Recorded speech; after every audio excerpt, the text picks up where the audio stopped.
crap you will hear all the time, every day. Every day you will hear this garbage. Okay? I hope you guys are nice. Okay? If somebody is pushing it, it is dumped on you. There is also something called DN, diversity, exclusion, inclusion, some nonsense will come. All that. Okay? So like that, there is every field has their own junk they will throw at you. Okay? And if you are a smart guy, you know when to see the value in it and see the gap in it. So 1970s, AI was fully in the logic. Okay? So logic programming became important. Let's just see what's going on.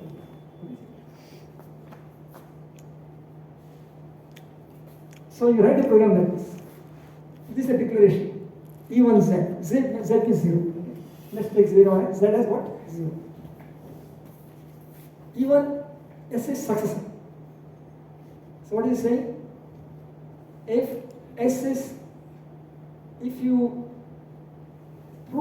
can prove that N is E1, then successor of N, successor of that thing is also E1.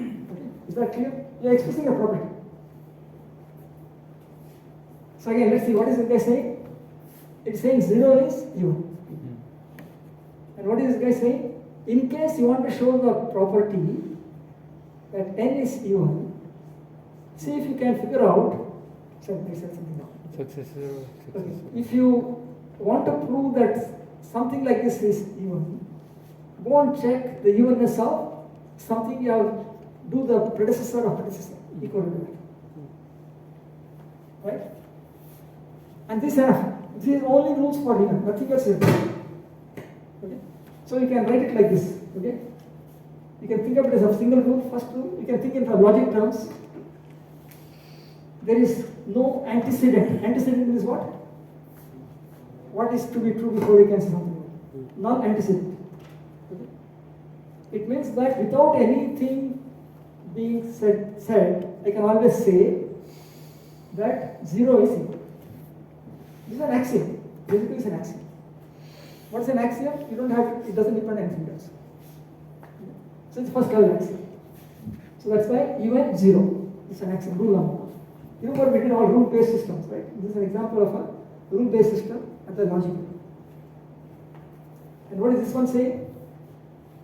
Even for successor. Another one. Okay. Just a name. EBS is this name, EBS is something. Just distinguishing the rules. What does it say? If E1 is N, sorry, if N is E1, then E1 of successor. Okay. So how do you prove certain thing? For example, you can, from these two rules, I can derive all the consequences. For example, I start with E1Z, then I get to this, and then I can go from here to here. Why is it that I can go from here to here?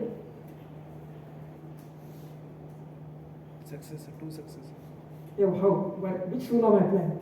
Second one. Second one. Basically, I'm saying you take Z here and use this property. Okay, I'll get this. So here, when we are doing even Z, so we are declaring 0 to be as even. Okay. But actually, I'm not even. This is the property that you understand. But from a logic point of view, it has no idea what Z is 0. But N also is a number. It is just a property of some subsystem. We are understanding it as 0 and So here we are telling ki Z is a variable. Z is something which is literal. It's a literal. It not be 0 also. It could be for let us say it could be matrix also. If it turns out that the other properties make sense. Okay. Right now we are not saying it's a matrix. So Z is a literal which is even. We are declaring it. Okay. And then we are saying that there's another rule which says that you take successor of something which is even, then you get also a second. So again, is this clear why you can go from here to here? So there is a base case and then there is a... Exactly. Basically, this is logical implications. Okay. So now we can see, suppose I ask this one. This one had how many S's? 1, 2, 3, 4. Suppose I ask for only 3. Now, can I show this or not? Why can't I show it?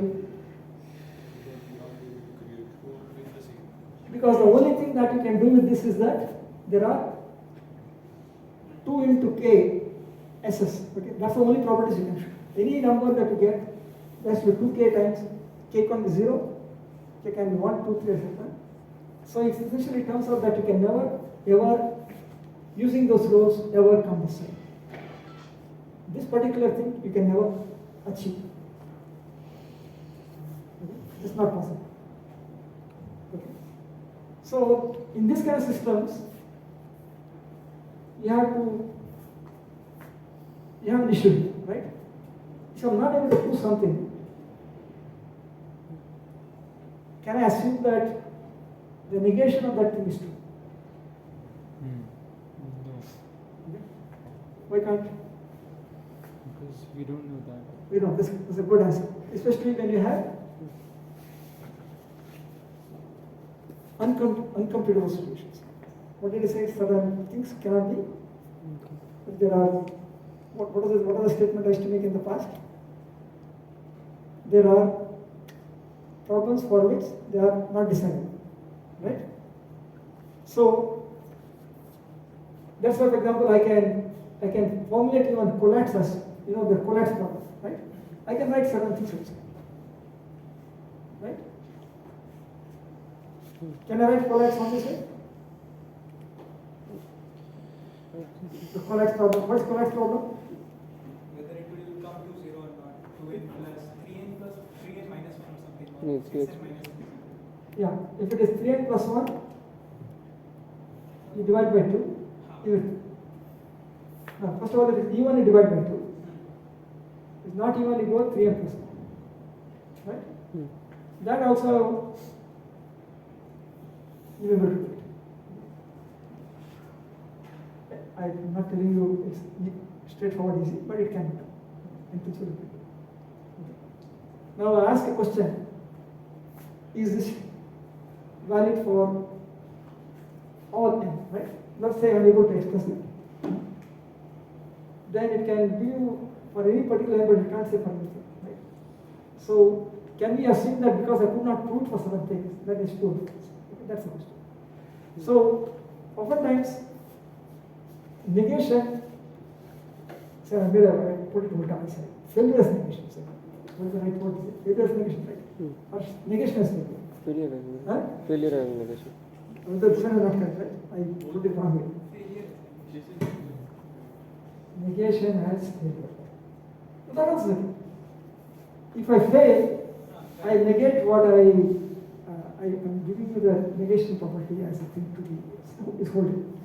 It's okay. I think I didn't say something. Then you could do failure implies negation. Huh?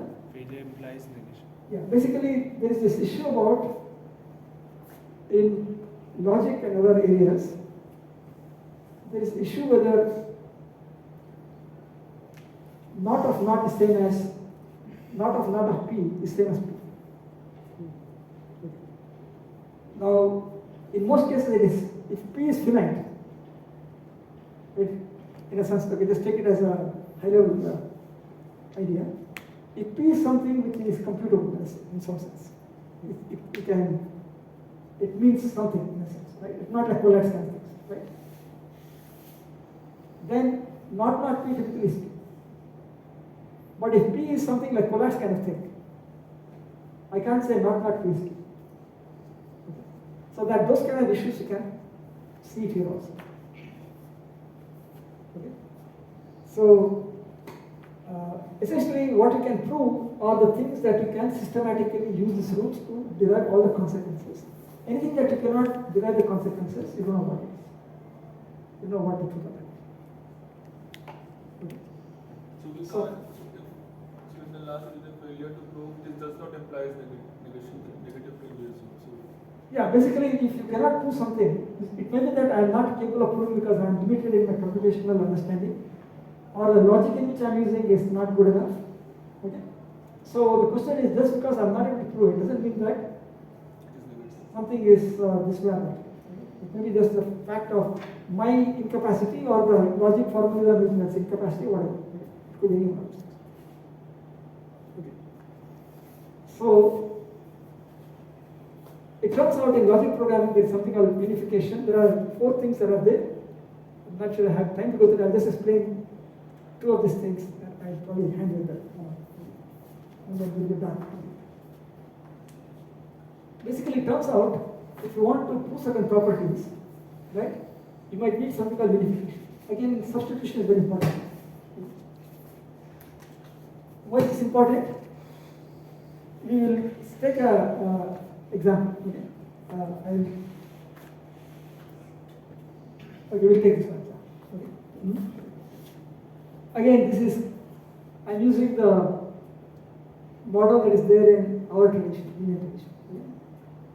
Okay. You always hear about Socrates and all this stuff, right? There was also some tradition in India also. Okay. And basically, here you have what is called something to be proved.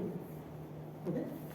What is pratigya? Okay. What has to be proved? Okay. This is different. Is the word pratigya means different. Current pratigya means what nowadays in Hindi? Promise. Huh? Yeah. So that is very different. This is something to be proved. Okay. In Indian languages, the word can be used differently whether in the logic of, in the domain of logic or common way speech or whatever. Right? So there are differences. But here pratigya means hetu. What is hetu? Antecedent. For which? What is the axioms you have to be? Not axioms, whatever is there for you to use it as a basis to prove something. Okay? And this is the most important thing. Vyapti. Okay? You're basically saying there is some rule and how far does it actually work in some sense. For example, this is a famous example in Indian logic. For any locus x, locus means place. Okay? If there is smoke in that place, then fire is in that place. It's a famous okay. And one important thing in Indian logic is that we have something called upanaya. Means you cannot ask for a property without showing an instance of it. For example, you cannot say the Ball King of France right now. Ball King of France in 2023. Okay. The Indian logic says this is a bogus idea. Okay. But in current logic, it's perfectly fine. Okay. You can always have a predicate. It says the Ball King of France in 2023. Okay. And you can. It turns out because essentially you might say Indian logic is constructive. Okay. Constructive means what? You have to show an example of a predicate before you deal with the predicate. I'll give an example of the kind of arguments that are there in Indian tradition. Suppose I say what I just mentioned. What did I mention? The Ball King of France in 2000. Right? So suppose there are 2 possibilities. Either you say that I accept those kind of predicates or logical propositions, or I don't accept it. Now you'll see that both are missing. Suppose I accept it, right? The Ball King of France in 2000. Right? If I accept it, what is the problem? It's false. I can arbitrarily introduce other things with it. For example, I can say the Ball King of France is in 2000 has a nice, beautiful accent. I can create artificial worlds where probably has no connection to reality. Right? Sometimes you don't want this ability to create artificial worlds just like that for no reason. Because who knows, it's problematic sometimes. Right? Okay. That's one problem. After 100. If you disallow it, what happens? There's a problem here also. Because you might, in your language, you have to say, I cannot use constructs like the Ball King of France.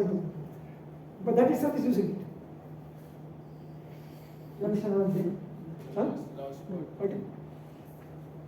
You want a logic in which you say that I don't allow expressions of the kind, the Ball King of France in 2000. But I have to express it. I have to say, in my language, I don't allow this kind of things.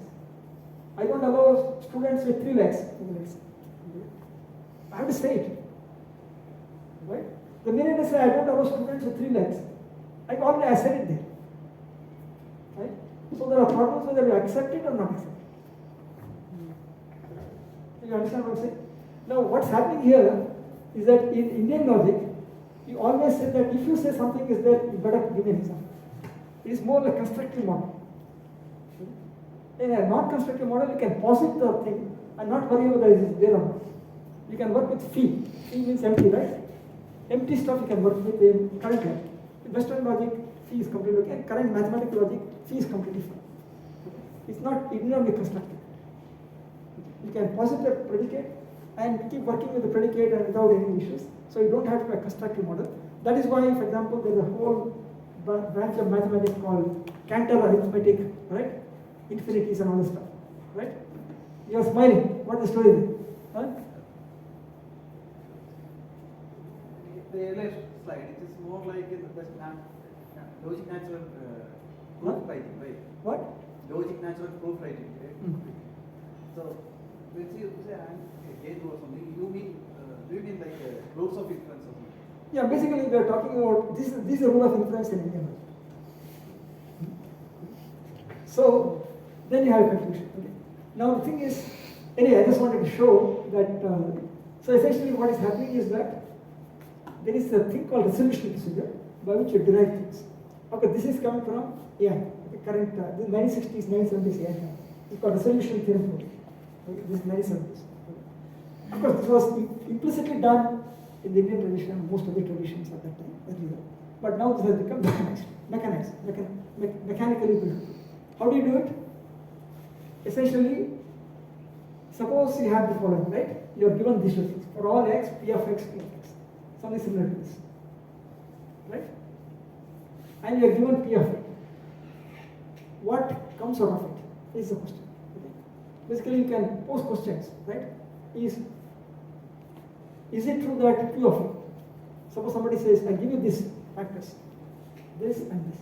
Only two factors. A list of logical, let us say, expressions. Two logical expressions, a list. Okay. One is this, second is this. Now I'm asking, can I derive Q of it? Of course, here it's very simple. I can have this quite an arbitrary expression, I can have a very arbitrary expression, I can have a very arbitrary. For simplicity, I'm doing simple, very extremely simple.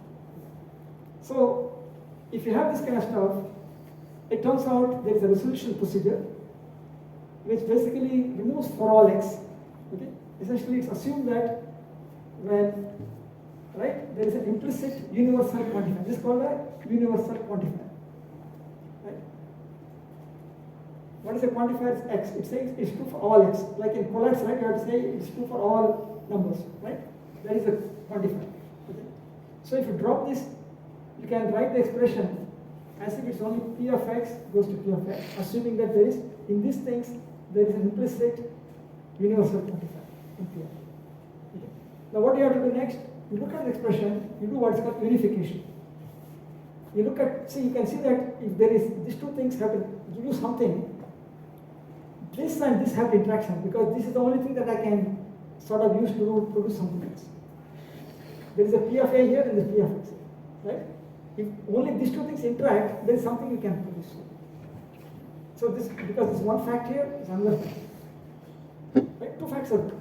They have to interact. How will, when do they interact? When somehow there is a way I can connect this with this, because both are true, both are connected. So the way to do it is to make sure that p of x and p of x somehow unify. So beta reduction. Huh? Beta reduction. Lambda. No, so this unification is different. Okay? I'm able to unify, and how do I unify this? Well, only when x is somehow connected to a, because p is already connected. The bracket is connected, this bracket, everything is connected. But only x is not connected to a. If somehow x and a are connected, then I can unify. So essentially, if I can unify it, then I can do substitution. Once I unify it, I get substitution. Okay. When I substitute what happens, then p of a becomes q of a, and now we use what is nowadays called mode exponents. P of a goes to P of a and P of a, therefore Q. Therefore I get Q. This is a very trivial example, but this is exactly what happens in even much larger, more complicated things. Here's the unification. But, so you can, this unification finds a substitution as that unifies two given terms. That is, makes them equal. For example, you have two terms of unification. There are two terms here, f of x, g of I, f of g of x. How do I unify these things? HDFs are same. I don't have any. Only, and this you can say there are two parameters, x and this and this. So x has to be same as this guy, and this guy has to be same as that. Right? And if you do that, if you do the substitutions, then both the things become same, and you essentially get this. Okay. What is interesting is that unification can fail. For example, you cannot unify x and f of x. There's no way to unify.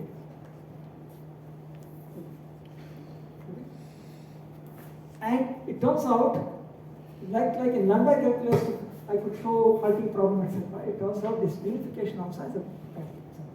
Again, we don't have time to go through it. I just will tell you that this unification can fail, and it can produce loops and other things if you don't check it correctly. Just take it from today. I don't because the last 5 minutes of the whole course, right? Take it from. Okay. So it turns out the unification may not be unique, but there is always what is called the most general unifier. Most general. There are multiple ways, but there is the most general. Right? From MJ you can get various unifications, but there is one which is most general. It turns out this unification is useful in type inference. I'm not really done about type inference. It turns out in type inference you also do unification. For example, if these two are legitimate expressions in the language, then the type of this should be same as type of this. And because then this type of x should be same as type of g of z, g of I should have type as well. Okay? And from there you can actually, if you can equate them if there's no polymorphism. If it is no polymorphism, if there is polymorphism, then subset you have to also work with subsets. Anyway, that I will skip on. Okay, so basically it turns out unification is a very important thing, but not only logic programming but also in type inference and this kind of things. In constraint programming is slightly different. Okay, I'll just mention this quickly. Okay, constraints means it's like you have an expression and from there you can deduce certain properties some of the sub-constituents should have. Okay? And let us take, for example, in this now we are talking about types here. Let us take AB plus CD. A is a matrix, B is a matrix, C is a matrix, D is a matrix. Right? So what are the constraints? I have written down the constraints. Because it's a multiplication, column of A should be equal to row of D. Then column of C should be equal to row of D. But because I'm adding it, right? I should say row of A should be same as row of C, and column of B should be same as column of C. Okay? This is an example of constraint. This is not, of course, this is some panel for types, but it's more about constraints. Okay? So there is a constraint programming also you can introduce. Okay? So you have logic programming plus constraints, you get constraint logic programming. These were all hot in the 1990s to 2010. Some of this seems to have disappeared from research and discussion. So, okay, this I think I'll skip. I think we've already. Okay, I think this cut is a. Okay, I just want to mention there's a language called PoPL which sort of talked about logic programming a bit, and it turns out it is somewhat inefficient in some contexts. So there is some imperative feature, and basically it says that if you already have deduced certain property, you don't have to look forward. Okay, it turns out to be a slightly non-logical extension, okay, which creates problems on the basis. It's difficult to explain in this case. Don't bother. That's all then. Okay, you are done. Finish. Again, huh? Okay. So, any questions? In tomorrow's quiz, this part will come. Up till finish. Finish, finish. How many dots are there after finish? Huh? Why is there no H then? Not actually finished. Why is there no H after this? Can you answer? Huh? Actually finished, it's just finished for this week. ये भी एक language होगा. Huh? ये भी एक language होगा. Okay, it's Latin. Latin Huh? end. Huh? In logic, Latin for it. Yeah. So I can ask the question. Why is there no H in? Couldn't understand why there is no. Huh? Actually, Latin, it is in Latin. Finito. Which language is this? Spanish. Italian, I think. Anyway, all right. So any questions? We just conclude now. Just one thing with regard to the project. So you have mentioned that we have to compare what when we are doing across 3 programs, we have to compare what is different in these programs. So could you elaborate a bit on what parameters do we need to compare on? You decide what is interesting from a point of comparison. You decide. I'm not asking you to. It could be anything. It could be your effort taken to understand the language, effort taken to program the problem, okay, and execution time, okay, or the debugging time. Okay. You decide. You tell me what you think is interesting. If you find that you spent huge amounts of time understanding what this language is all about, you can mention that. Okay. Or if you found the language to be simple, but the debugging was very hard, okay, you mention that. Okay. Or if you find that there's a beautiful connection, technical connection. Okay. This is the experience of. Your experience and your understanding of what you got by working on a problem, and any technical insights you have which you got by working on it. For example, I just mentioned one simple thing, right? I think this was part of the very last thing I'm going to talk about. Right? In one of the quizzes, right? I asked you to do append, right? And then there was this plus plus and colon, right? It turns out plus plus is for joining 2 sublists, and colon is only for atom with a list. Okay. You can have 2 answers, and it's a subtlety that you have to know to make it work in a certain programming language. But as a part of your grading, I assume that whether you know the difference between plus plus or it doesn't matter. I'll give you full grade. What if no colon and X? What? The append of X What? has come up. What? What if a person forgot to write X colon and then append of this? He forgot to write X and colon. No, if you miss out some important thing, then I can't help you. Appendix- But there is at some level, you can assume that plus plus and colon are both the same. Okay? That's a technical distinction. Whether, for example, the reason comes out because if you look at the definition of list, cons always means you take a non-list and put it as part of the list, okay, of another list. That's the definition of cons. Okay. Whereas, if I did not tell you that or stress it in the class right now because we are doing a bit of a high level understanding about the language space. I did not stress that much. Okay. But if you find that when you are doing this assignment, these kind of subtleties are what actually stopped you to make your program run. It took some time to figure it out. You talk about it. You say that there is the fact that cons requires the first argument. Cons means what? A constructor list. Take an atom, non-list, okay, and attach it to a list.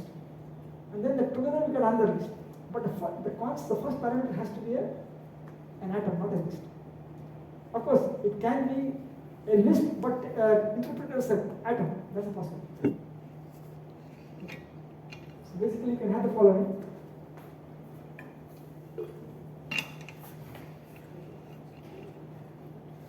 Not very hard.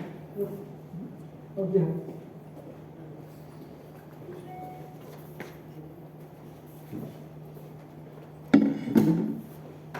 So you can have a situation where there is a list, okay? I'm writing it as an array, but you know what. Right? There's a list A, B, C. I can attach D. Let us say it's atom. Atom means what? It is not a list, it's just a. So then I can attach this.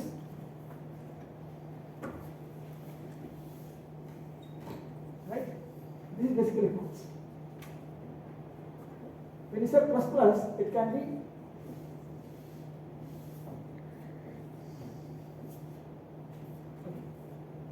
be possible also in plus plus to do the following. Okay? I can say, because the language might look at this atom, look at this plus plus, and say, oh, this has to be list also. If there is a constructor for it, you take the atom, construct a list, and then make it good. That was possible. It depends on which language it is. Depends on whether that ability to do the type conversion is there a part of the language or is where there is a constructor for it also. Because from an atom, you have to construct a list. If there is a constructor for it, it can be used. All these things happen. So, you have to know some of these things to get it to work in your life. All these subtle small details. I just wanted to comment in case you found a lot of these kind of things when you work. If you can comment on it only. So that because what you want is a language that is not too surprising. So roughly what it has to give you the power, but not be surprising too much. Because if you're surprising all the time, you are just wasting time. Right? So certain languages are good for that. C is a good example of a non-surprising language. What I mean by that is, there's so few constructs. The only thing that you can kill yourself is because you did a mistake. Whereas in other languages, you give so much infrastructure, you don't know how they interact. If I finally discover that this actually interacts with this in a particular peculiar way, and I have to, just like this concept, right?